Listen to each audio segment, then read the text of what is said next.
Hello, everyone. Oh, yeah. This is Adam Meister, the Bitcoin Meister, the Disrupt Meister. Welcome to the This Week in Bitcoin show.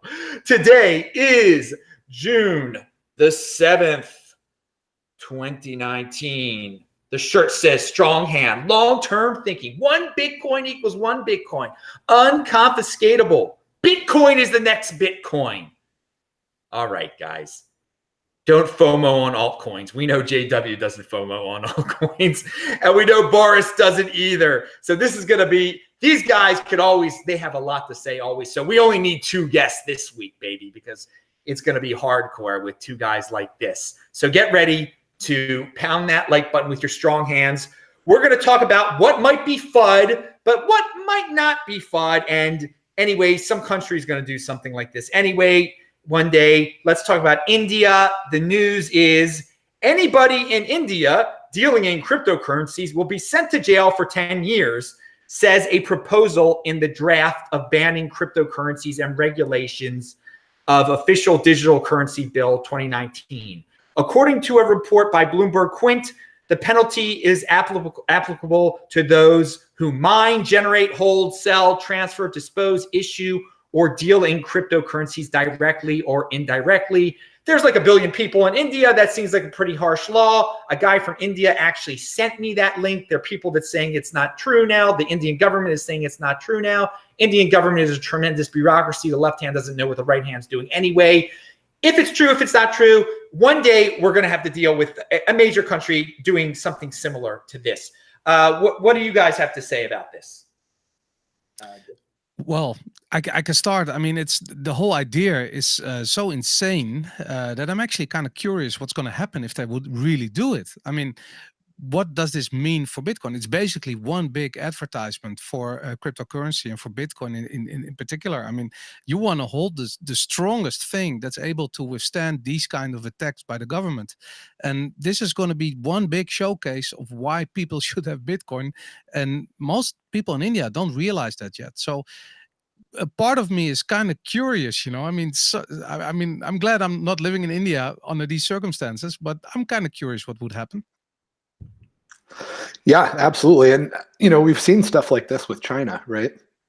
So it's not like it's completely theoretical that they might enact some pretty harsh restrictions. What is interesting, like we'll talk about this later with the financial advisory or FATF or whatever. But it's interesting that the Western countries seem to be way more embracing and gentle, in my view, with Bitcoin than I would have expected.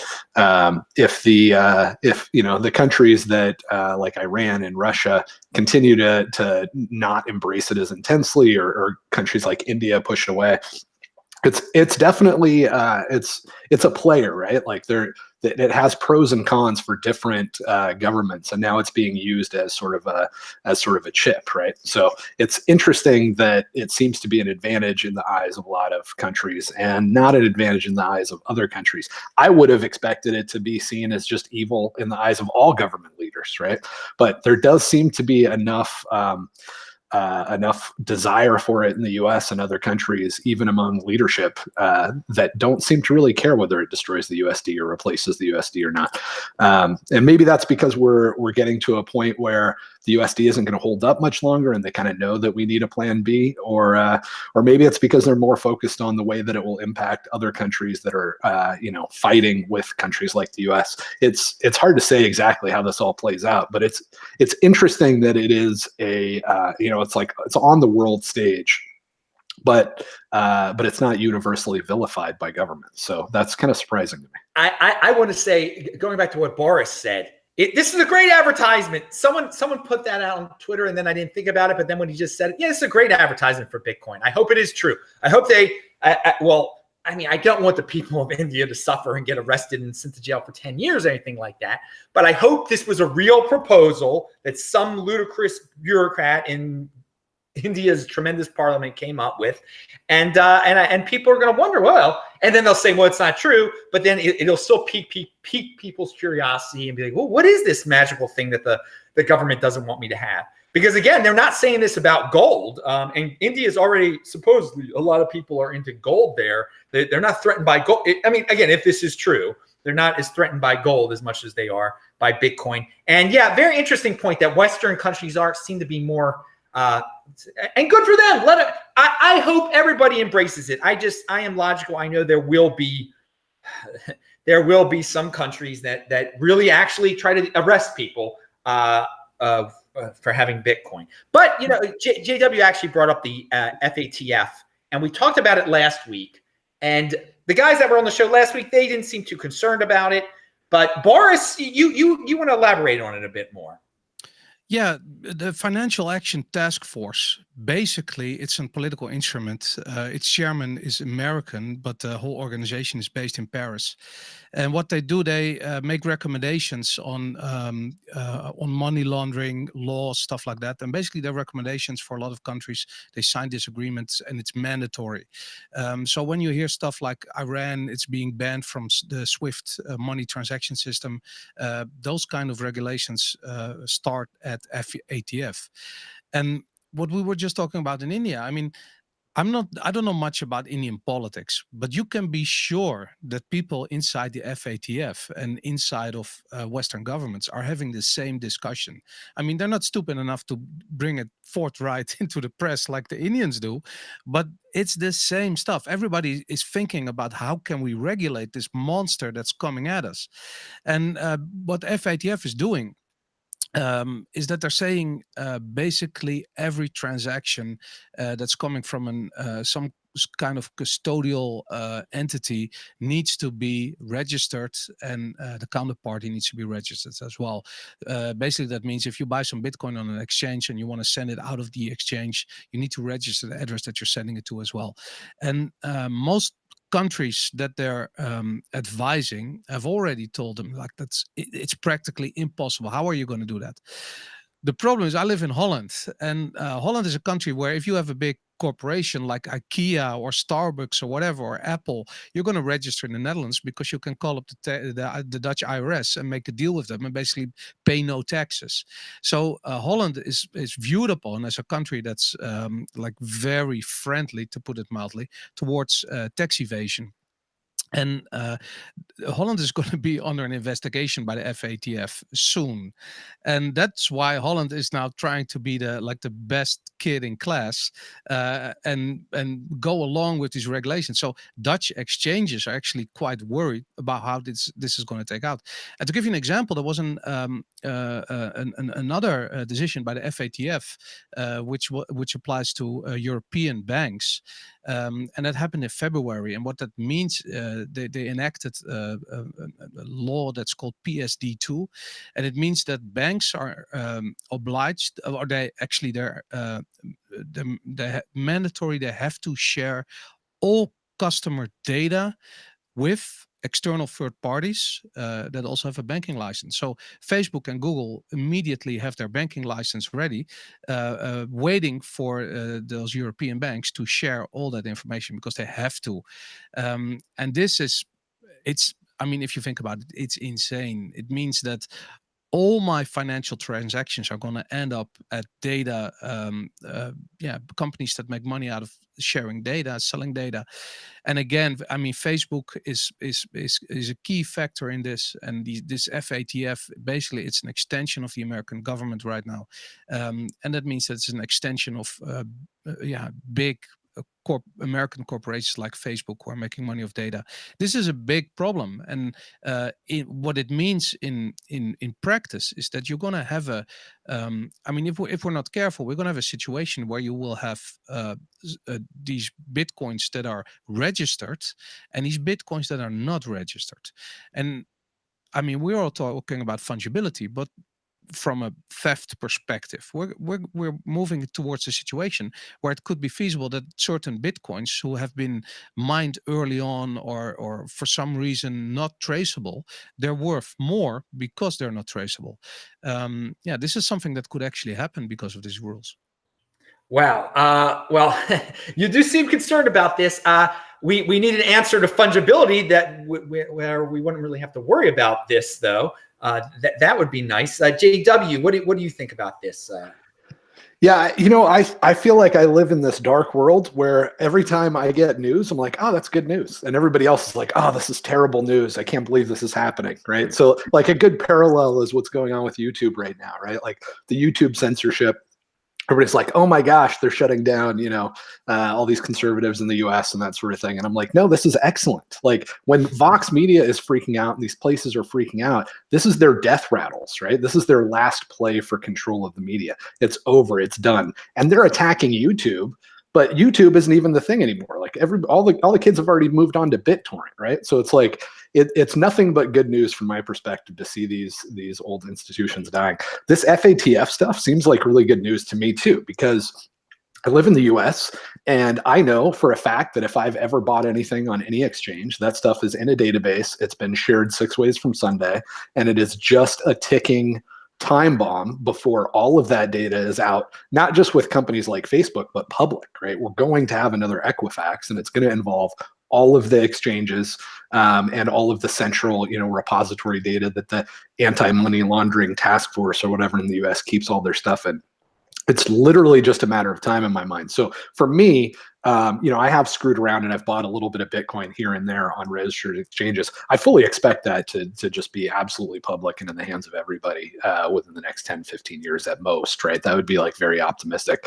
So for me, them coming out and saying, hey, we're going to regulate exchanges around the world in a similar way to the way that we've registered US exchanges, it seems like good news because places like Russia haven't really made it possible to start businesses and feel like they're in the clear because, Russia's just been dragging their feet.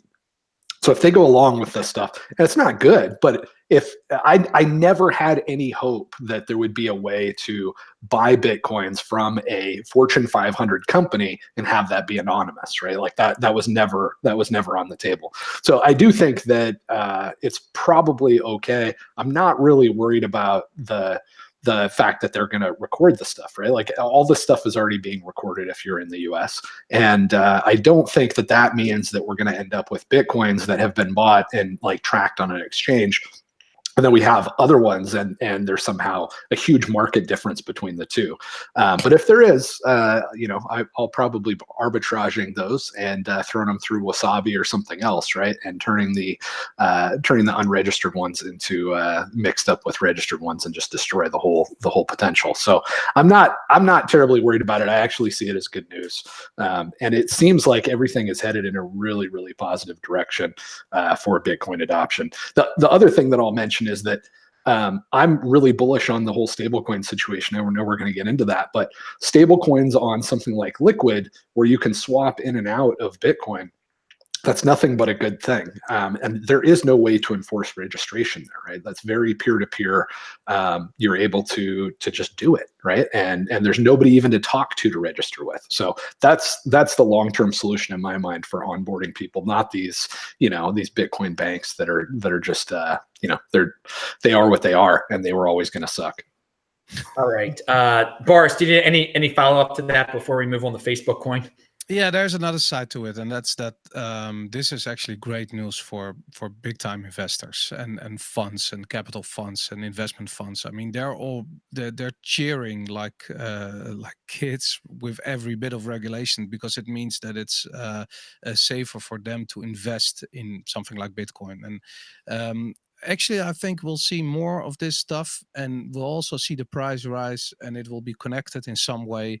And I mean, for me, I don't care. I completely agree with JW. I mean, of course, I mean, we know what Wasabi is. We know how to buy Bitcoin without getting recorded in some form of database.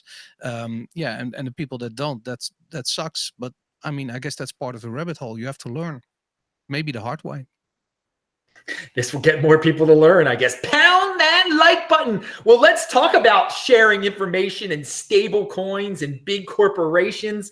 Oh yeah, Facebook coin was back in the news this week, so I want to cover it again and get these guys' opinions. I know everybody wants to hear these dudes' opinions, because they can be pretty wild and sometimes. But let me read this tweet from Hasu FL. Well, In most of history, local governments have issued money. Many private producers will be able to compete in the future. Networks like Bitcoin are constructed from the ground up to resist, while private firms like Facebook are effectively sovereign to nation states.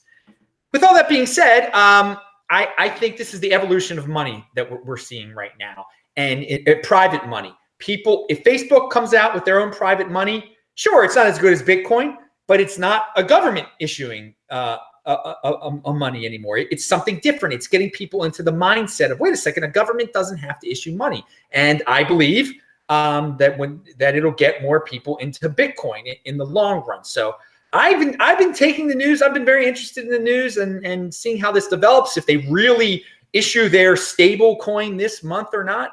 JW, your thoughts on this? I know you haven't been keeping that close of attention to it, but yeah, it doesn't seem like there's a whole lot of details out yet. But assuming that it is a stable coin, in other words, it's really just a payment system, right? Like if they're going to have some combination of USD and euros, and that's going to be in a coin, and you can move it around, and then presumably, redeem it for euros or USD and have it deposited into your account. I think that's great. Especially if it was on something, if they end up doing something stupid like Ethereum, that's going to be unfortunate. But if they do something like Liquid or maybe RGB on Bitcoin, which would be very cool, and you can actually have a private key associated with this digital token, and you can move it around without identity and then cash it out. That would be incredible. That would be good for privacy. It's a hell of a lot better than what we have now, where every single one of my coffee purchases goes into a big database, and like I said, it's going into that big fat database for the financial task force, the anti-money laundering team or whatever, and it's all going to be dumped. I'm sure Facebook is not going to be quite that good, since they seem to be about as anti-privacy as possible. It'll probably be more just like an entry in a database associated with your ID. But who knows? I mean, they're calling it a cryptocurrency. Maybe it'll be more like Kin, which we're going to talk about later as well. And if it is, it's better than a U.S. bank account. Well, so people compared it to PayPal, that it'll be a direct competitor to PayPal. Peer-to-peer, people sending money between each other, and yeah, let it be a competitor to PayPal. I don't give a darn. I want more people to get introduced to cryptocurrency. I mean, they're gonna be collecting information on everyone. I just assume it. They're going to be following. They're going to try to make it as cool with the governments as possible. They don't want to get in any more regulation trouble. And still, I believe it's better. It'll open people's mind, because there's so many people on the planet that just think money has to be issued by a government, a euro or a dollar or whatever. Boris, your thoughts on Facebook coin? Yeah, actually, I think what they're trying to do is sell their shareholders the idea that they can be the new WeChat. I mean, what Tencent is doing in China with WeChat is absolutely amazing. I mean, from a technical perspective, you can use the WeChat app to buy your train tickets, to check the traffic, to buy meals. It's basically you one go-to app for everything, including all your money stuff. I mean, from a privacy perspective, it's an absolute nightmare. It's horrible. And this makes perfect sense for Facebook to try something, to build something like that. I mean, the Facebook platform, it's dying. I mean, we all know kids and millennials, they're like deleting their accounts. They're moving away from Facebook. But WhatsApp, on the other hand, is pretty popular. There's billions of people using it. They could easily add functionality to it and maybe build something like WeChat. And I'm sure shareholders will be really excited by it. The thing is, people say that privacy is dead. It's dying. People don't care about privacy. And I think that's actually changing. I mean, privacy is not dead. It's just a really hard concept to understand if you grow up in a world where the government is not really trying to put you in a concentration camp or do terrible things to you or whatever. I mean, if you live in the West, basically privacy is something that's, you're not really aware of it. And that's going to change. And people moving away from Facebook are already realizing what is going on. If this moves into your financial world, if in your financial environment, and Facebook starts to sell this data, and we get all these examples of what can happen when people are doxxed, or information about what you have or what you bought or whatever is out there. this might turn into Facebook's Waterloo. You know, I mean, people are going to move away big time. There's plenty of alternatives. Facebook is trying to grab a hold of something better. They're trying to, how do you say that? They're trying to charge forward when they're on the defense. Yeah, they're losing customers, and Facebook is still really, really, really big, but they're over the hill. And what are they going to do? They're going to like enter this financial world, and it's absolutely going to be their Waterloo. People are going to take charge of their financial responsibility. They're going to move into Bitcoin, maybe not at first, but one step at a time. And Facebook is trying to keep up, and they won't be able to do that. There will be horrible examples of people losing their private information. Horrible things will happen to them, and yeah, this is going to happen. I like how you brought up, you compared it to WeChat, and how WeChat, you could do everything with WeChat in China, and so that's very convenient. So I like your comparison that they're trying to be the WeChat. But what I think, I disagree with you a little bit about it being their Waterloo and people waking up to privacy. Some people are like, oh, wow, will be like, oh, this is so convenient. This is so convenient, this Facebook coin. I can do everything with it. I can buy everything with it. I think some people might just voluntarily jump into their matrix. Because of convenience. I could see that happening. Yeah, maybe we have all these examples in the press of what's happening in Shenzhen. You know, the social credit rating thing, and WeChat is always used as an example. So I think in mainstream media, China is being like painted like the bad guy, maybe not completely rightfully so, but anyway, the WeChat example in the social credit rating story is something that's being paraded around like, oh, look what these Chinese are doing to their poor citizens. And actually, I think Facebook is going to be on the wrong side of the line when it comes to the comparison to what's going on here in the West. Well, okay, JW, any conclusionary thoughts on Facebook coin or anything like that? The comments on what Boris said. If you I actually think the end result is going to be like what Kick and Kin did, right? In the end, I don't think they're actually going to launch anything. If I had to guess, I would say this is just going to end up being absolutely nothing. But if they do launch it, and the more it looks like Bitcoin, the better, right? Because right now bank accounts are a nightmare. Getting in and out of Bitcoin with bank accounts is really hard. If this makes that easier in any way, I'm all for it. But I'm not optimistic they're actually going to deliver much. The regulation and all that stuff would be really bad. And I think Boris is right. I think this is signaling to the stock exchange more than it is actually delivering. But we'll see. They're going to have to deliver. I mean, they'll have to deliver something with that. If they don't deliver, then their stock will go down. People will be very disappointed. What happened to Facebook coin? I'm confident they'll deliver. I'm pretty confident. I'm glad you had a good segue though for the Kick. Let's talk about that because this week the SEC sued an ICO. And that was called Kick, right? Because they didn't deliver, right? That was the reason. So, I mean, I don't like ICOs ripping off people, okay? I said this on yesterday's show. I think we all can agree. We don't like when ICOs rip people off, but people got to learn the hard way, you know, not to give away their precious Bitcoin to these centralized entities. But the SEC is going around suing, and so some people are cheering the SEC on. I'm not going to cheer the SEC on. I think people should learn the hard way. I think, you know, obviously what Kick did was ridiculous, and most of these ICOs are ridiculous. But I'm not going to be the person saying, well, because if we start cheering the SEC on, then we're inviting them to come regulate everything. Oh, we want you to be the arbiter of everything. We want, centralized authority. Tell us what is right. Tell us what is good, what is bad. So, JW, your thoughts on ICO, Kick, SEC?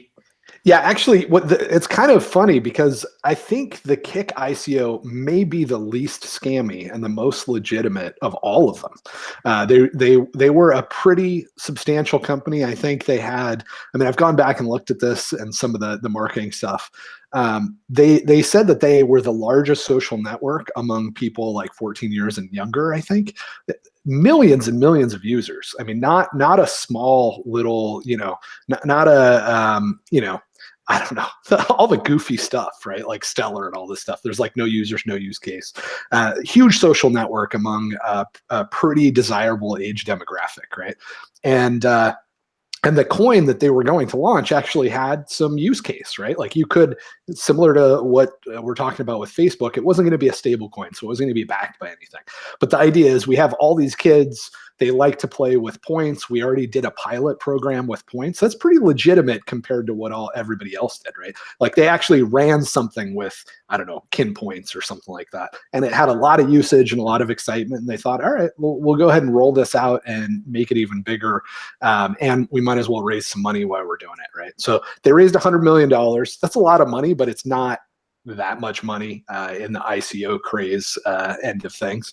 And so all of it, I would say, is relatively legitimate and just about the best use case possible. But at the end of the day, the reason that they got in trouble was because it fell under securities law, right? Like we can say, oh, we don't want the SEC to enforce this stuff. And I don't really want the SEC to exist at all. But there is a problem when the SEC runs around and they enforce security laws and they create this native population of people that are dumb and they've been protected from bad investments. They're only allowed to invest in certain bad investments, right, that are already blessed by the government.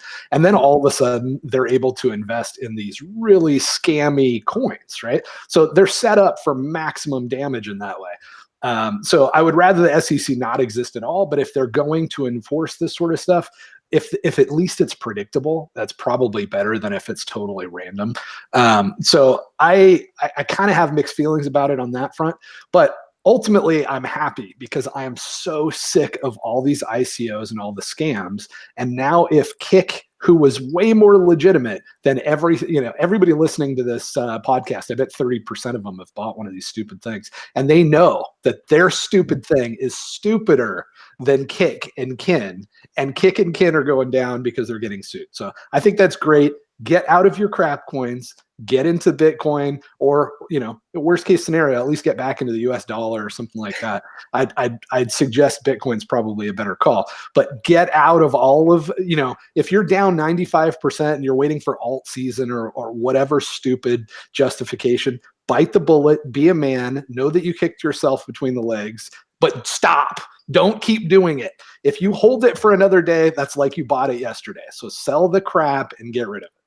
Dude, I like how you pointed out the SEC, its past enforcement has made everybody weak. Everyone's, waiting around to, we haven't learned on our own. It's the padded playground that they've created for us. And some people love that. Some people love to be protected like that, but they become dumb and weak and not able to tell what's a real investment and what they want. They need some centralized organization to tell them what's good, what's bad.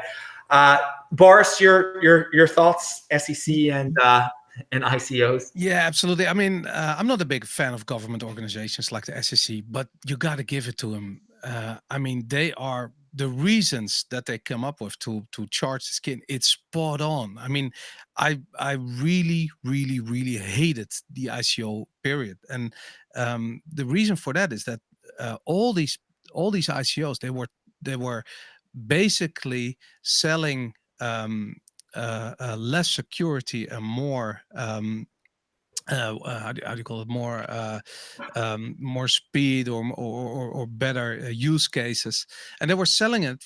They had all these crazy stories, but in the end, it was all speculative. I mean, the whole upside of all of these ideas was just your token or your coin is going to be worth more in the future than it is today. That's the reason why you should buy these tokens. Nobody cared. Nobody cared about what these ICOs were actually about. And the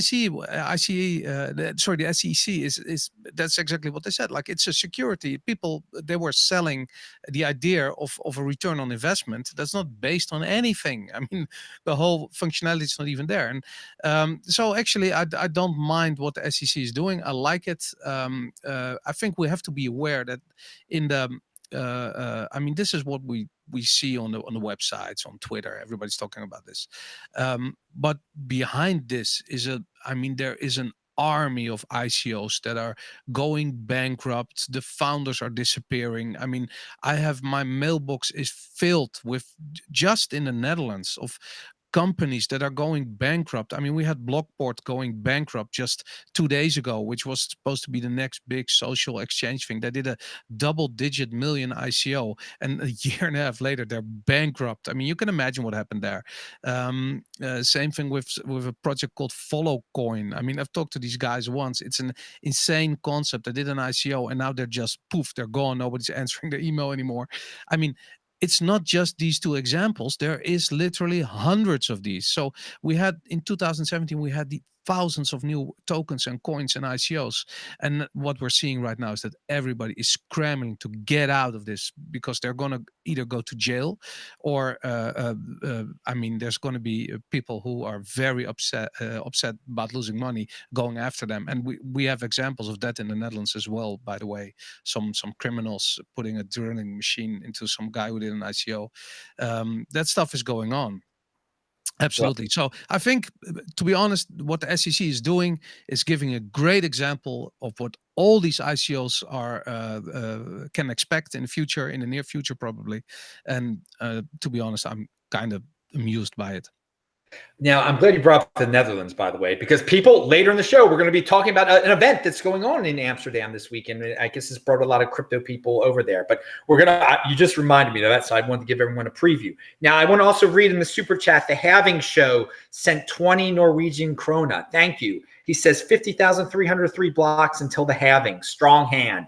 Dude, that's the way to think about it, man. Don't, we're talking about ICOs and ways to blow your money. You just keep it keep it on your Trezor and just wait it out to the halving. Don't be boring. You don't have to fit in with all the altcoin crazies and stuff.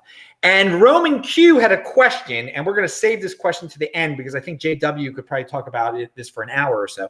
Would like to know if JW has identified any new legitimate attacks on Bitcoin since writing the threat model. If so, would love to hear him steel man the most significant one. JW, just keep that in mind for the end of the show there. That right on. That question, because you probably could go on for quite some time about threat. I think you probably have determined, you've probably found lots of other threats since then. Now, I want to bring up, we were talking about social media and YouTube and Facebook. And I think it was JW retweeted this one. The Dissenter browser is going to solve the YouTube demonetization problem. We will be able to overlay tipping super chat style content directly on top of YouTube in Dissenter's live chat feature. I bring this up because I love to see alternatives. I love to see people competing instead of complaining. But Gab is a huge fan of Bitcoin, so one assumes their tipping super chat style will it somehow involve Bitcoin. Since you retweeted that, do you have any thoughts on that? Yeah. One more thing about the ICO thing, though. Oh, okay, if you invested in Ethereum and you are down and you've gotten ripped off, file a complaint with the SEC. Those guys did an ICO just like everybody else. You might as well get in line to get a piece of whatever's left when the vultures come down on these altcoins, because many of them did ICOs just like that. If you're holding Ethereum, I think you're an idiot. You should sell it because it's just stupid. But if you've lost money on it, might as well fill out the paperwork, because this is how it works, right? A year ago, 2 years ago, well, no, what? I'll say 16 months ago, I said this is exactly on schedule, right? These ICOs, they don't get in trouble when they raise the money. The SEC doesn't want to go after Kick when they make an announcement and say, hey, we're going to raise $100 million. They want to let them raise the $100 million, and then they want to fine them 12 or 24 months later when the complaints start coming in. That's just better for the SEC. There's more money to it's you can think of it as an extra dumb tax, right? So that's the way it works. Everything is perfectly on schedule. If you think that Ethereum or Ripple or any of these other things are completely immune to it because it hasn't happened yet, start looking at the timelines and realize that there's always a huge gap between the start of a Ponzi scheme and when the SEC shows up. So everything's on track for all these guys to go to jail or at least lose their shirts, including you if you invest in it. but you might as well be one of the early people to fill out the paperwork. And, you could get some satisfaction in helping bring the thing down that screwed you over. So fill out the paperwork, complain to the SEC about an investment that you made into a security that wasn't registered, and be part of the solution. But before we move on to the Gab thing, I want to bring up something that's weird in the chat right now, and it just shows that some people have completely no listening comprehension, or they're total spammers. I mean, there's a guy promoting an Ethereum token right now in the chat. I mean, is the guy even listening to the show? Grab a screenshot of that and include it with your SEC complaint. It's perfect. It's all right there for you. God, that's crazy. Anyway, your thoughts on Gab? On Gab. So I definitely think that they're going to be doing Bitcoin. They have been really hardcore about not doing any other tokens. The CEO was, I think they were supporting Litecoin because it was super easy, because it was unfortunately built into BTC Pay server. And then he tweeted out and said, all right, we just disabled that crap. We don't even want Litecoin, even though it's just it's a click of a button for us to accept Litecoin and enable that. We don't want to have anything to do with these crap coins. So he's been really, really hardcore Bitcoin only guy, which has been really nice for a long time, right? He didn't just show up and start saying this stuff. It makes perfect sense that the solutions are going to have to be a little bit more resistant to some social justice warriors complaining, or even governments, right? I mean, we see what's going on with YouTube. It's not a coincidence they're getting hit with antitrust. A lot of people think that antitrust is always filed against the monopoly that is actually increasing prices and doing stuff like that. That's not true. If you look at the history, there's been some great books written on this. The only time antitrust is filed is when the old incumbents get pissed off that they're being crushed by the new competitor, right? So even you look at Standard Oil, really old example, the price of oil was dropping rapidly before that stuff got filed, right? Before the antitrust stuff. The cost of producing like a news channel, right? Dropping rapidly, and now YouTube's getting hit with it. The cost of software with Microsoft dropping rapidly, then Microsoft gets hit with it. So what we're seeing is good news. It's a symptom of what happens when things actually get better. The old guys try to fight it. But what's really nice is that something like Gab, you just build software, you run it locally, and if it's Bitcoin to Bitcoin, there's nothing they can do about it. So you can get super chats, you can have the experience, but you can only have the experience if it's resistant to government intervention, which fortunately was the use case designed by Satoshi 10 years ago. So everything's coming together nicely.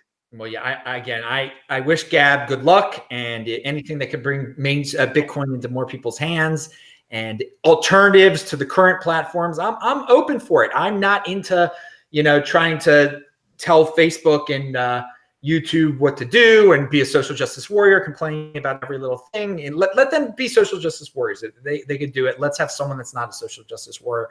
I don't know, Boris, do you have anything to say about Gab, or do you even know about that at all over there in Yeah, I mean, for the media perspective, I like what they're doing. I mean, freedom of speech is their thing. Then the free speech money is going to be your thing as well. So that's why they're heavily into Bitcoin. I understand it completely. I mean, it's a marriage made in heaven, I'm sure. Yeah. Yeah. Well, you know what? When we were off air, or actually over Twitter, you brought up the term "the money of enemies." I think now would be a good time to Yeah, this is an idea I've been playing with, and actually, the adversarial mindset of Bitcoin is something that I heard JW talk about on a podcast once, and it really inspired me to give this a lot of thought. And what I've really find fascinating, and again, I completely agree with you, Adam, that the whole story about the Paul LaRue guy being Satoshi, the whole thing, it's all bullshit. It's all FUD. Sorry, I won't swear on your show, but it's all FUD. And but there's one thing that resonates with me, and it was the idea that Bitcoin, I mean, we always think that Bitcoin was created out of this academic mindset, out of some academic group or person who really took the time to think about this, build this.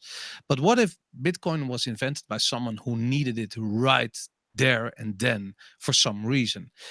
And this really resonated with me. I mean, this guy, and I won't even mention his name anymore because he's absolutely not Satoshi Nakamoto, but this guy grew up in Rhodesia, which turned into be Zimbabwe, which was one of the the worst hyperinflations that at least I can remember. So if you live through something like that, what is it going to, and you're a good programmer and you're able to build high-end cryptographical applications, what's that going to mean? I mean, if you grow up in Rhodesia and you're forced to move to South Africa because your government is turning evil, is destroying their money, and you need to have a solution for that right now. I mean, can you imagine in 10 years' time how many awesome Bitcoin developers will come out of Venezuela just because they're living through this right now? And the more I think about this, like, okay, we all know that Bitcoin really fits into this adversarial mindset, and all the core developers and all the people who are outspoken are, I mean, they're the embodiment of this. I mean, I once heard the comparison, like, can you imagine a burglar standing in front of a Bitcoin developer or someone like Jameson Lobb? I mean, I can imagine Jameson shooting him, you know, but can you imagine the same burglar standing in front of Vitalik Buterin? What would happen? You know, he would probably come up with an idea or a program so that it won't happen the next time. And this whole idea, it fits into Bitcoin. So what if Bitcoin, the Bitcoin adversarial mindset, was not something that was added later on, but was in there because someone who created it needed it right there and right then? And that was something that I find fascinating. Yes, I find that very fascinating too. JW, obviously you've got something to say about this. Yeah, absolutely. I mean, it was born out of the cypherpunk movement, and the cypherpunk movement has always been about individual freedom, privacy, and ultimately a bunch of academics and intelligent people trying to find ways to fight the thugs within government and the thugs outside of government. So it makes sense that Bitcoin would work for that use case. It's always been the holy grail, actually, of the cypherpunk movement, to have, you know, some good electronic cash. So we have it now, and things are moving. Completely agree. We need more software developers, though, not just in Bitcoin, but we need software developers building apps that compete with YouTube. We need more people working on the Decenter browser. We need more people building another version of a super chat app. So if you have any interest in that, or you know anybody that has interest in that, you can hit me up on Twitter. I'll tell you exactly what to do. I tell everybody the same thing. Play all the levels on mathbot.com, then go through Free Code Camp, and you're actually almost at the point where you can start contributing to stuff like mathbot.com at that point, which is a great way to come up to speed, right? You play a game, you go through some videos, and then you make contributions to open source software, and you'd be shocked at how many people are more than willing. People that could easily be college professors right now teaching computer science, but they're too good, will take the time to help you learn to code if you just show up with minimal skills and you're willing to work on their project. So that's a good way to get involved. Don't invest in crap coins. Buy a little bit of Bitcoin and invest in your own skill set, and you can help play a role in this revolution that's actually going to make the world a much better place. All right. Vention says, you guys freaking rock. Thanks for the awesome show. And Vention, thank you for the $2 super chat. Well, it's weird because there's an altcoin out there with a centralized leader who claims to be someone, and he's all about being compliant with the government and being regulatory approved and suing people. I don't know if if you guys had any thoughts on that, because that's definitely not the adversarial model that we were just talking about there. And it baffles me that people think, I mean, again, people could do it. This is where the big boys play. If people want to think that's Bitcoin, they can think that's Bitcoin, I guess. But there's just, I think every week people see that I am still like kind of in a state of shock that, you know, there's a certain percentage of the population that just loves to follow cult leaders. It's quite amazing. Boris or JW, any thoughts? Yeah, go ahead, JW. I mean, rip into it. Well, you know, first of all, I think that I think there is a parallel. There's all kinds of parallels, right? But the parallel that I'm thinking with some of these fake Bitcoins and fake Satoshis is it reminds me of what's going on with Vox Media a little bit, in the sense that you see these guys like lashing out, filing lawsuits, doing stuff like that. And you might get the impression that they're operating from a position of strength, right? But the reality is that they're just running this scam that is in its death throes, right? It's bleeding out on the floor and it's spewing a little bit of blood across the room. And it's getting on people that don't want to have anything to do with it.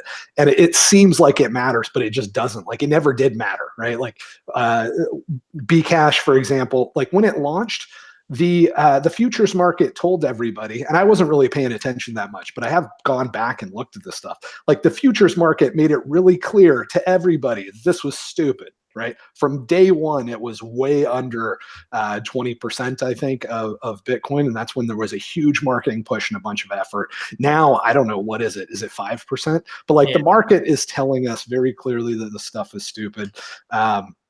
And a lot of this stuff is just to try to get eyeballs, right? It's just to try to get us to get people like us just to say the word, because they're that desperate that just saying the word, whatever stupid scam coin, like me just saying Ripple right now, like people are like, oh yeah, great, we're going to get more attention for this Ripple coin. That's the best that they can do because it's that stupid. It's that pathetic and that irrelevant.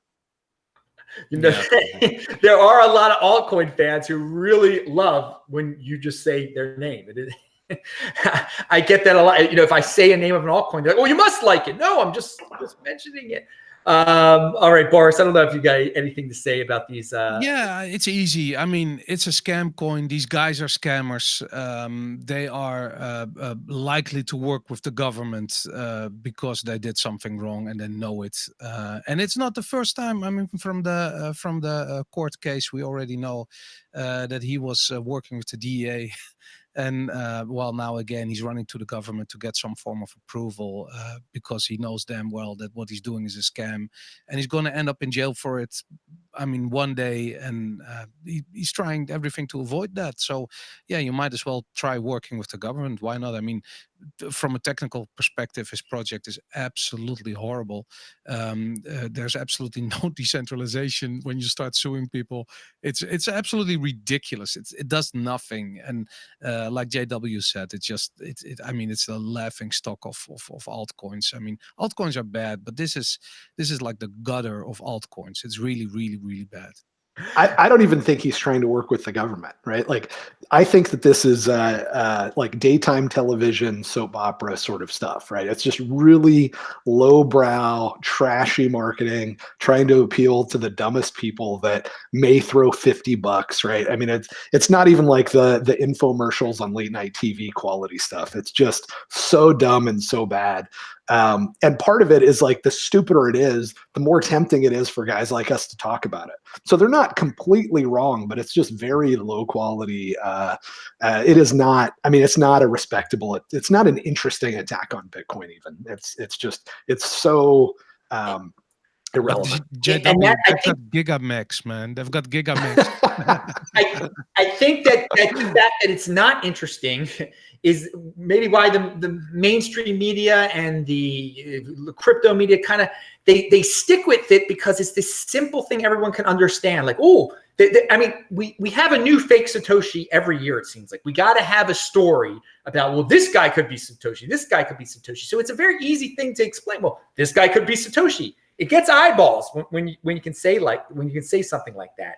So I mean, why not jump on that train if it works, if it appeals to the 80%ers? Just, I guess, go for it. Be the latest fake Satoshi. But I mean, the people who've been in this space for a while, every year there's a new article about why this criminal could be Satoshi, why this guy in California could be Satoshi. It's just.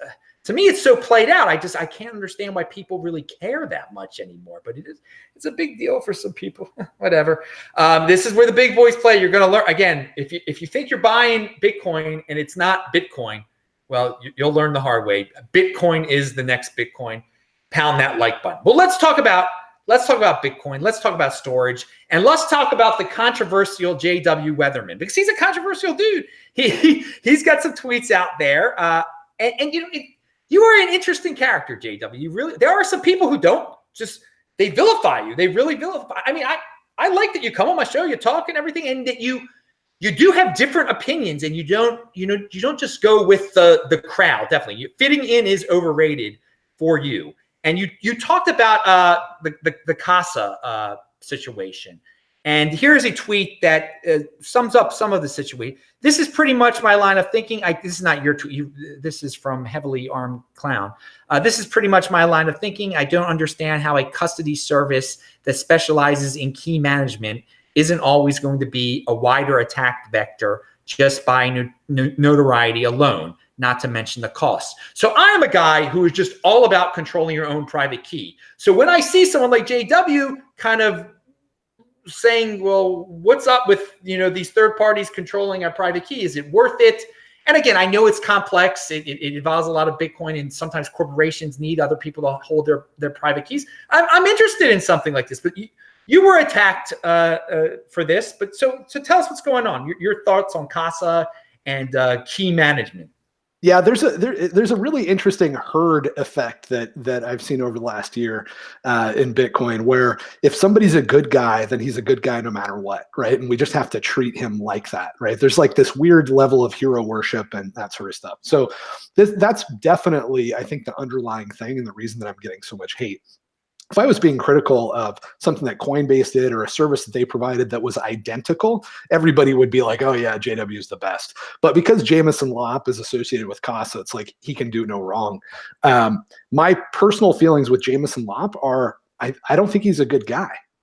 When I first met him and first got to know him, when he took the Bitcoin threat model and threw it on his site, got me a bunch of Twitter followers and said it was the most complete security design document on Bitcoin to date, I thought, oh, this guy's a cool guy, right?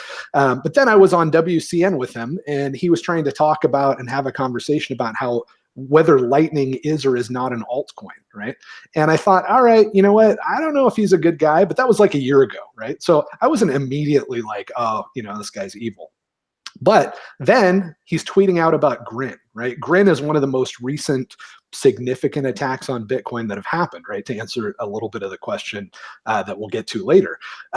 Grin it's a scam coin, but it was it took real technology, right? It took a real idea of Mimblewimble. And so it was one of the first coins that actually did anything that wasn't completely stupid. So it was a legitimate concern for a lot of people that it was going to have an impact on Bitcoin adoption.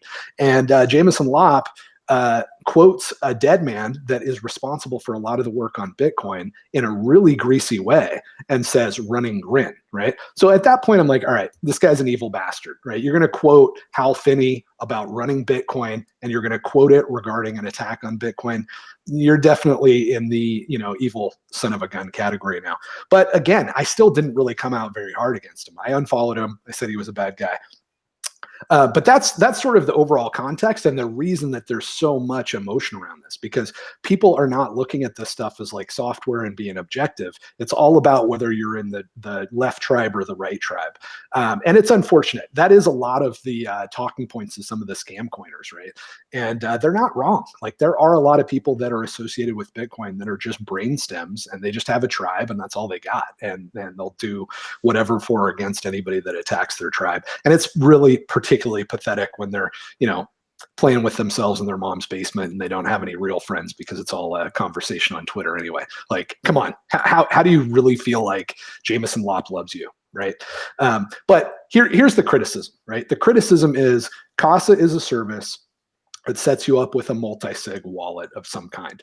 They have not been transparent and open about what they do, which is very concerning because other people need the opportunity to be critical.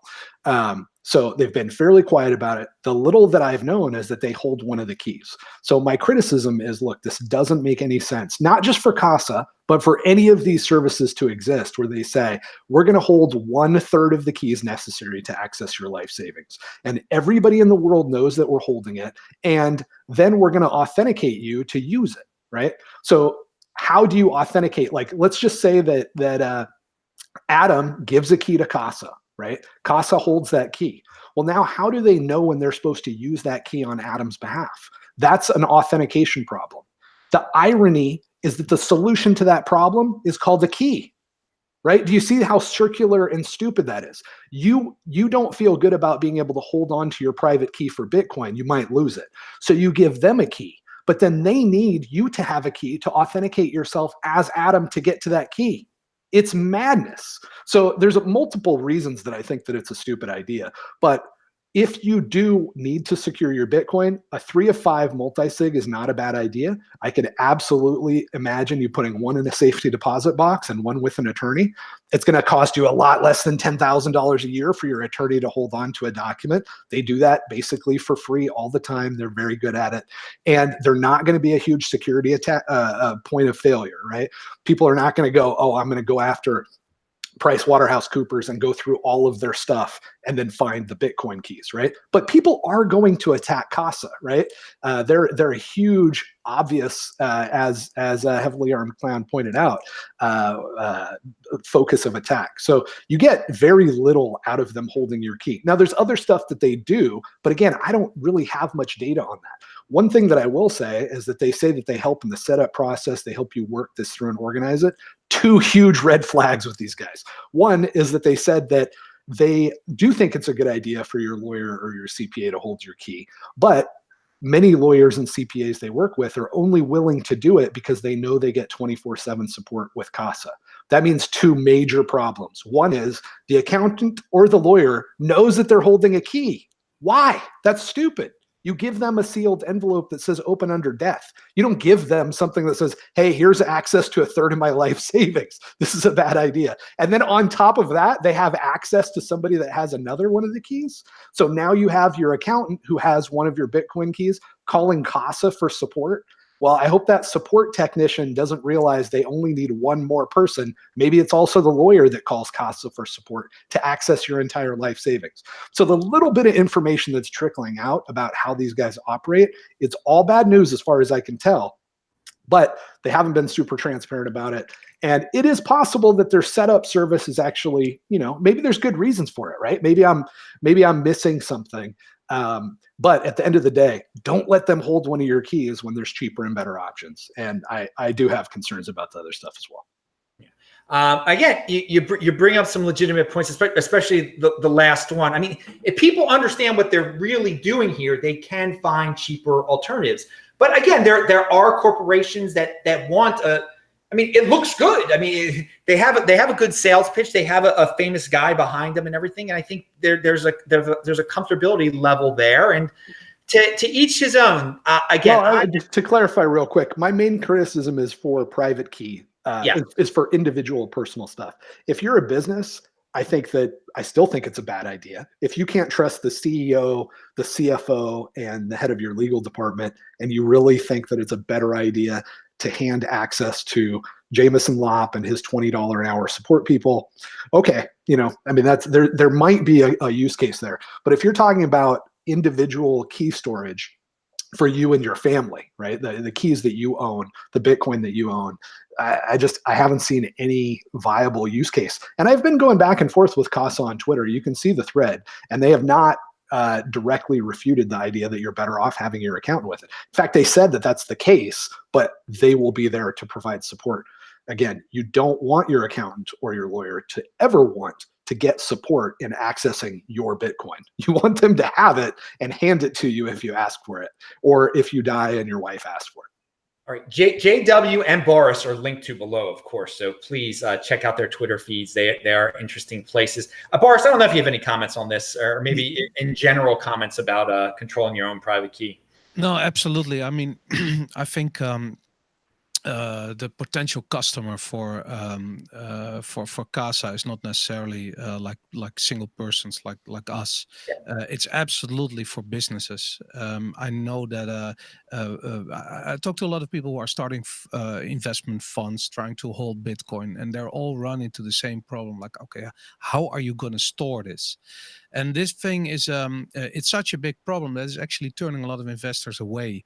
And when we get to see stories like Quadrica CX, where the CEO supposedly died in India of some food poisoning or whatever, people get really, really scared. And like JW is saying, like, okay, can you trust your own CFO? Can you trust people in your company with the company's Bitcoin or with the company's assets? I think in some cases the answer will be yes. But if you look at all the theft of Bitcoin, especially at exchanges, I think I wouldn't be surprised if more than half of them are inside jobs. So even companies that are specialized in handling cryptocurrencies like Binance or whatever, or Quadriga CX or whatever, they all run into the same problem. You have to trust somebody, and that person is going to run off with all the Bitcoins. The question is that you have to ask yourself, if you are a company, do I trust the people in my company more or less than I would trust Jameson Lopp with CASA HODL? I know that CASA's business plan is all about storing Bitcoin safely, and if something goes wrong, it will be disastrous for CASA. And if my company is, for instance, a media company that gets Bitcoin, I'm pretty sure that the people in my company are not specialized in storing and guarding Bitcoin. So I would be probably more leaning towards trusting CASA than I would trust the people in my own company, because they have a different job. So I Right, think, but here's the problem, though. I mean, just to go back to the authentication issue. Let's say you don't trust your CFO to access your Bitcoin, so you give one of the keys to CASA. Yeah. Who gets to decide when the Bitcoin moves? The CFO. So then the CFO has to authenticate themselves to CASA to say it's time to move it. Now, maybe it's a combination. Maybe it's the CFO and the CEO and the comptroller, right? So you have 3 people required to move the Bitcoin. yes. In as much as CASA has any keys, they still have the problem of determining who you are and then giving you access, because CASA is not running the business. They're not going to decide when to move the Bitcoin, right? Yeah. So you really haven't solved anything by that. Now, I will separate that out from the consulting service that they might be able to provide in helping you set up keys. Like I said, I've seen some major red flags, but the right way to go about this, right? If CASA is listening or anybody wants to set up a business like this, there is absolutely a role for security consultants. There's absolutely a role for people with expertise to sit down with the board and explain industry best practices on how to secure keys and who should have them. There's a lot of opportunity there. And I think that if CASA had taken that approach, I would be a fan. If they said, hey, here is the ways that we're going about it. This is the ways that we're authenticating users. We're doing all of this stuff. They're not taking the roll your own crypto approach, right? They're taking sort of the open source, hey, we're not smart enough to check all this stuff, so we're going to put it out there. We're going to have other people review it. Then industry best practices can evolve a lot faster, and you're going to find flaws, but you're not going to end up in a case where those guys are holding keys, right? You don't want your security consultant to have a percentage control of your Bitcoin. Yeah. Whoever, look at it this way.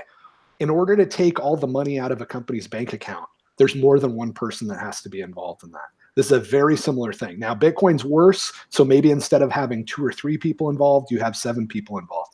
But what that means is that you have 7 people with 7 keys, right, that are assigned to them and associated with them so that they can authenticate. And there's no reason to have this weird intermediary where you authenticate to a person that then authenticates to the Bitcoin network. Just help people set it up properly so that those 7 people in the company can authenticate and move the Bitcoin when they need to. Yeah, no, absolutely. You're right. There's always a better way to store them, and if you're, if you're knowledgeable like you are, it's much easier. But what I see around me is companies that are interested in handling Bitcoin, and it's mostly the young 16-year-old or 18-year-old intern who knows a lot about Bitcoin and is asked to think about storage, and he comes up with like using a Trezor in the safe of the company with all the money on it, and that's just a really bad idea. And so as an opposite to that, CASA could actually play a role. But I agree with you that it's not an ideal situation. On the other hand, people have to learn. And before CASA was there, we didn't have anything apart from holding your Bitcoin in some wallet or whatever. I mean, these smart contracts or these multi-sig solutions are actually pretty good. And when you start thinking about multi-sig, you might be able to come up with better plans. And if you still want to reach a phone and call someone to help you out when everything is gone haywire, CASA would work out for you. I can imagine. If they provide support, they provide consulting, they could do a good job at that, but they're going to have to be a lot more transparent. But they should never have the keys. Yeah, no, I agree. You should always hold your own keys. Absolutely. Yeah, well, again, people are used to banks. People are used to the old system. Even though they're getting into crypto, they still trust third parties. And that's, we're going to see a lot of third party solutions, custodial stuff come out. If you can avoid that stuff, avoid that stuff. If you're an individual, control your own private key. If you're in some corporation, that's, you're going to have to deal, I guess. So, all right. Well, we talk about that subject, that controversial subject matter. And again, a lot of people, I let all subject matters be discussed on this show. We've had people that even like BSV on the show before. So I like to bring up a lot of things. JW gets a lot of hate his way, and he's not always right about everything. I'm not always right about everything, but there's some people that just want to censor you, man. I don't get it. Why do you think that? I mean, yeah, no, I mean, look, I think I've done a pretty good job. I think you have to judge your effectiveness by your enemies, right? If I didn't have a little army of trolls that are spending a couple hours a day trying to keep me off of shows like this, running around to everybody and, saying JW is a scammer, even though, there's nothing but 100% evidence based on like that. Because there's that one channel that has a public service announcement about you or something like that. People have told me. I wouldn't even known about all this stuff had a few people gone out of their way to tell me. Yeah, absolutely. Well, I mean, look, I have a pretty good history of just being an honest guy over the last year, right? So there's guys like Ragnar that are going to go way out of their way, right? Guys like Jameson Lopp that are going to go way out of their way because I call them on their crap, right? When Ragnar was promoting, I don't know if it was Ethereum or whatever on a podcast, I was the only person that said anything about it, right? And he's part of, these weird little tribes of people that sit in their basement and don't do anything. So you collect those sort of weirdos over time, but there's also the reality that if you don't have a certain number of pretty vociferous haters, then you just haven't done any real work, right? You haven't done anything along the lines of education, right? So as I've helped people understand Bitcoin security more, as I've helped people understand that Monero is a scam and whatever a good teacher is going to go after the popular lie, right?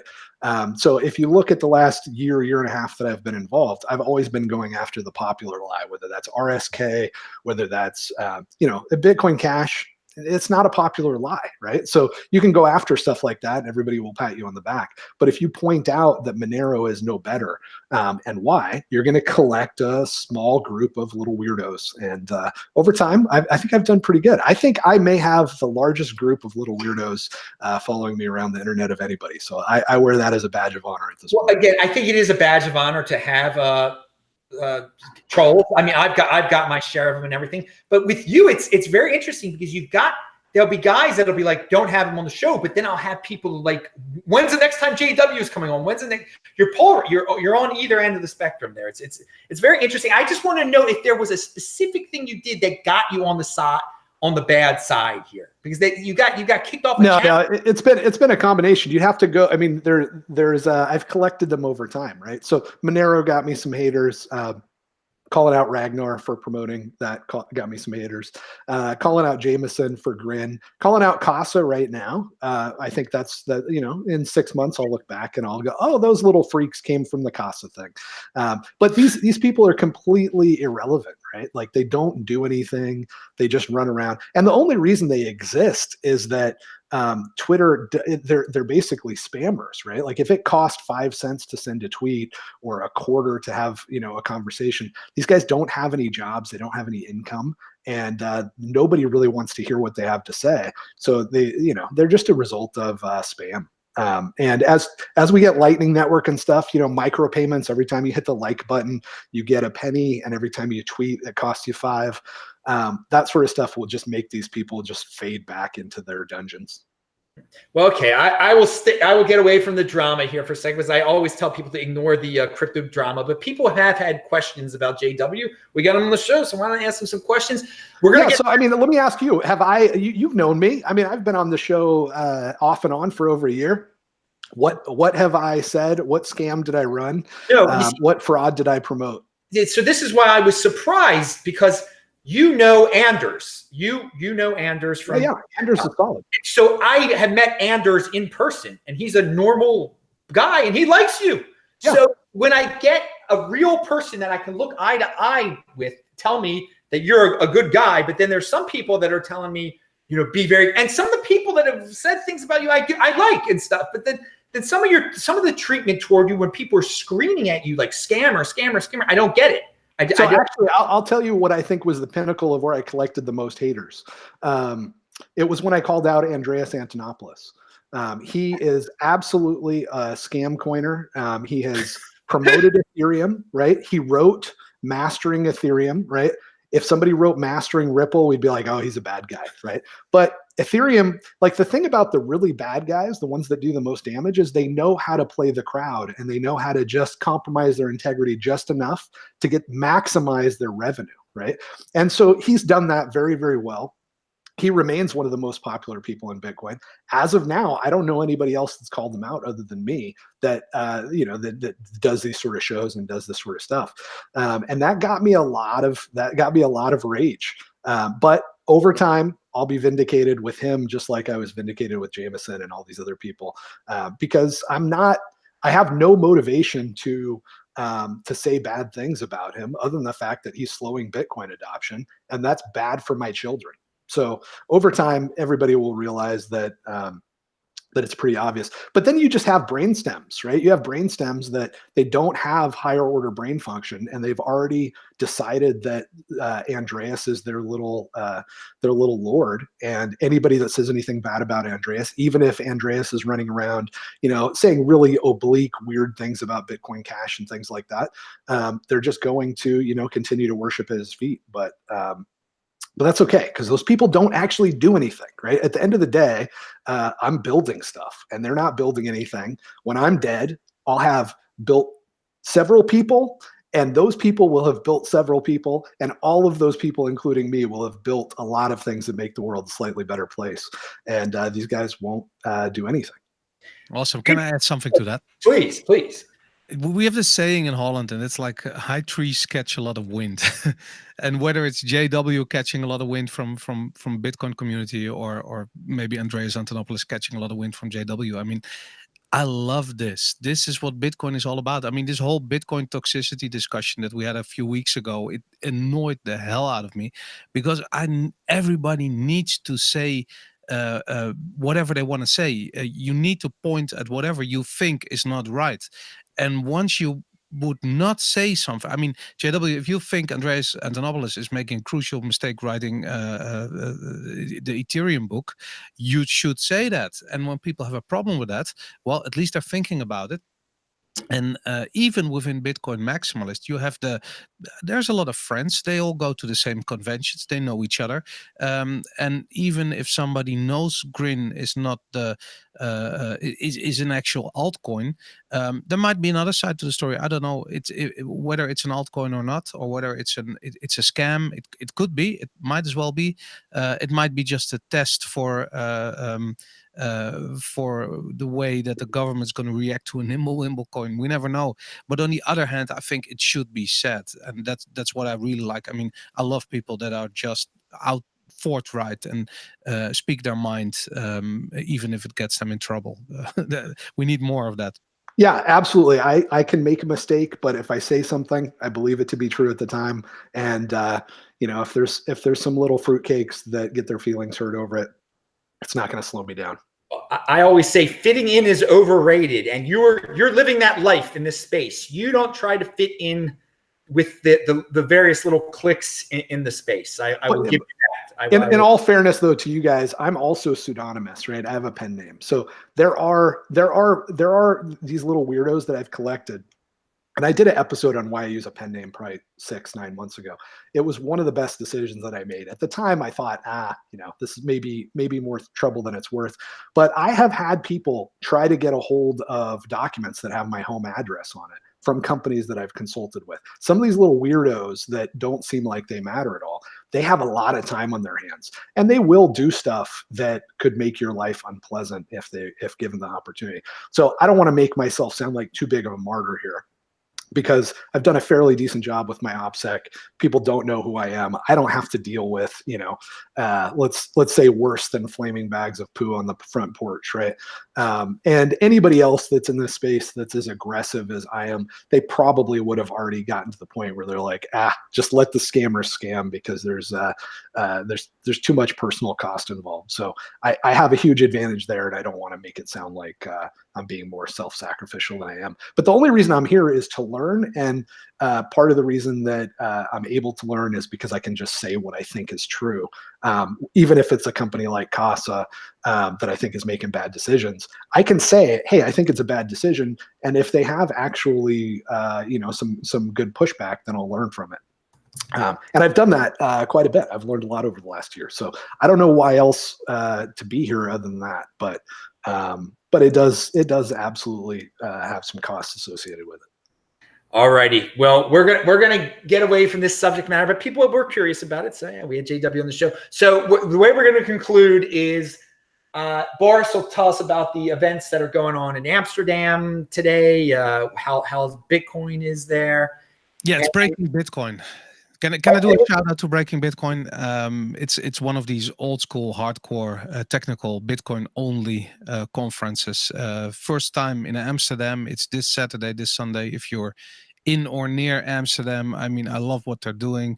You'll hear people like Jimmy Song, Aaron van Weerdem, Max Hillebrand. I love them. But also some core developers. Matt Corello is there, among many, many others. Yeah, I got a ticket. I'm going to go there this weekend, and it looks awesome. It's going to be my first Breaking Bitcoin, but I hear great stories. And what I see on Twitter is that people are already partying in Amsterdam. And when Bitcoiners are partying in Amsterdam, it's on. All right. Now, any thoughts about the community in your country, Holland, Netherlands, all that stuff? You said it's a great place to.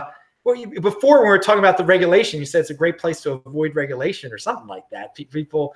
I'm not sure I said that, but no, actually Holland is pretty regulated. But you were saying something that people were doing something in Holland to avoid the FATF and all that. That it would help. Actually, big companies are registering their headquarters in Holland, so to avoid taxes. I mean, yes, that's a well-known secret. Yeah, no, that's going on. I mean, Bitcoiners don't profit from that, but IKEA does, and Starbucks does, and Apple, and everybody's got their headquarters here. No, actually, the thing, what's interesting about there's a lot of Dutch people in Bitcoin, and it's been like that from the beginning. I mean, we're a country, we're a really small country. We have some good education. There's a high fiber internet here, and it's been here for a long time. So everybody's very internet minded. There's also, it's a country of entrepreneurs, so people understand Bitcoin. I mean, we invented the Chula bubble, so that's probably resonated with us from the beginning. But no, I think we've had multiple options of actually buying Bitcoin from maybe from starting 2012. We already had companies offering Bitcoin, and when I hear stories about from Americans about how hard it was, like pre-circle days, how hard it was to get your hands on some Bitcoin.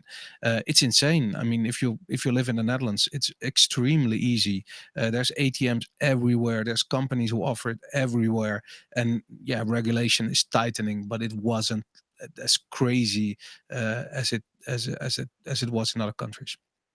I will say this about the Netherlands, Bitcoin being popular. I mean, usually on YouTube and on my podcast and everything, it's like one of the top 5 countries watching my show, people from there. So yeah, and there are a lot of guys from the Netherlands in the space. It's great. So yeah, I'm glad you're there. I'm glad everything's going well. And yeah, I met you in person too before. That was great. Awesome. Yeah, Taiwan, man. Yeah. All right. So JW is going to close it out with any new threats to the threat on the threat model. And again, I think this is why some people don't like JW also, because some things he considers threats, people love. They think, well, how is that a threat? You're very orthodox when it comes. You have Bitcoin orthodoxy to you. Yeah, I mean, look, at the end of the day, I understand enough economics to know that this is a race, and that Bitcoin is a mission to create a secure global money, right? And so if there are things that are being created that are deceiving investors into not investing in Bitcoin when they would otherwise, that slows adoption of Bitcoin. Now, if these other things were secure and they actually were functional, then I would look at those things as even better than Bitcoin, right? But they're not, right? They're scams, they're frauds. They make a lot of statements, to be clear. They make a lot of false statements when they're trying to get people to buy them. And that is the definition of a scam or a fraud. So it's really not that complicated. I'm just not on the take, right? Like, I made money building software. I'm going to continue to build software. I don't need a tribe because I have a family and a in real life network of friends and family. So I can just say what's true, and it makes it a lot easier to navigate the space when you don't have all those attachments. So the latest threat, what's the latest threat? All right. So the last couple that I think were viable and interesting were Mimblewimble inspired. They're not Mimblewimble, right? Mimblewimble is a technology. There were two altcoins that jumped off of that technology and created frauds. One of them was called Grin, and the other one was called Beam. These are a few months ago. You guys probably know about them already. I'm just saying what they are because of the question. I think it's interesting that it's been a little while since we've seen anything, a few months since we've seen anything that's interesting.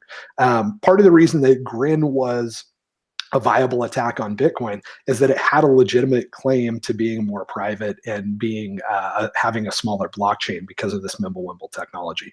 Now, what you have to do when you're looking at, is this an upgrade to Bitcoin, right? Because Bitcoin is this open source mission to create a secure money, or is it an attack on Bitcoin? Comes down to, is it viable, right? Could it actually be, could it bring us a sound money, a secure money faster than the existing Bitcoin technology? If the answer is laughable, but it is going to attract people to invest in it, which is going to slow down Bitcoin adoption, then it's an attack, right? It's not that hard. So Grin was the biggest recent one.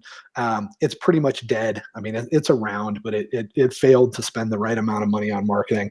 As far as I know, the most prominent promoter of it was Jameson Lopp. He pushed Grin, in a tweet that was probably the best marketing spend that those fraudsters engaged in, but it's dead now. So that's the latest. Before that, we had drive chains and RSK. Those things are still around, and they're still gaining some momentum. Just to clarify real quick, RSK is the sidechain concept. It's not bad right now because it's set up as a federation. The federation partners are a little sketchy though. So the something like Liquid is a federation where you think of it as a big multi-sig wallet, right? With a bunch of rules about how you can move Bitcoin around inside it, and then you can take it out. Liquid is set up really, really well. And it has federation partners that are very legitimate, like companies that would be reasonable to trust with a certain amount of Bitcoin or a certain amount of control over your Bitcoin. RSK, very shady companies that have control. So you move Bitcoin over there, you're essentially trusting a consortium of people, but these people are shady. So that's already important. But their long-term plan is to get rid of that consortium, that federation sort of setup, and they want to move to something called drive chains. The problem with the drive chains is that 51% of miners can take all the money. So you can think of it as a multi-sig wallet, where if 51% of the miners want all your money, they have all your money. That is not like Bitcoin, right? The worst that 51% of miners can do is delay a transaction or maybe double spend a transaction if they do it just right. It'd be a pretty significant nuisance, but not that big of a deal. But if a lot of money gets moved over into RSK and they switch over to this, 51% of miners can drain that. That would be catastrophic. So my plan there, if they ever make progress, is just to try to help coordinate the withdrawal of those funds as early as possible, so that it doesn't get too big. So keep an eye out for that. If they do implement drive chains, you'll be able to see how close we are to getting enough of the miners to take all the money. All right, there's people tune in. They want to hear JW talk that talk. There it is. Okay. That's it, dudes. That is the end of the show. I told you we only had two guys, but it went long. They had a lot to say. That's why we bring you the best guests in the space on this show. Controversy. Oh, yeah. So anyway, everyone, remember this show every Friday is the This Week in Bitcoin show. You can watch all my old shows at disruptmeister.com. I do a new show here every day. The One Bitcoin show. Saturday is the Beyond Bitcoin show. That'll be Saturday night. Anyway, I'm Adam Meister, the Bitcoin Meister, Disrupt Meister. Subscribe to the channel. Pound that like button. Bang that bell button to get a reminder when I go live. Thanks a lot, guests, for being on the show. Shabbat shalom. I'll see you guys Saturday night. Bye-bye. Thank you, Adam.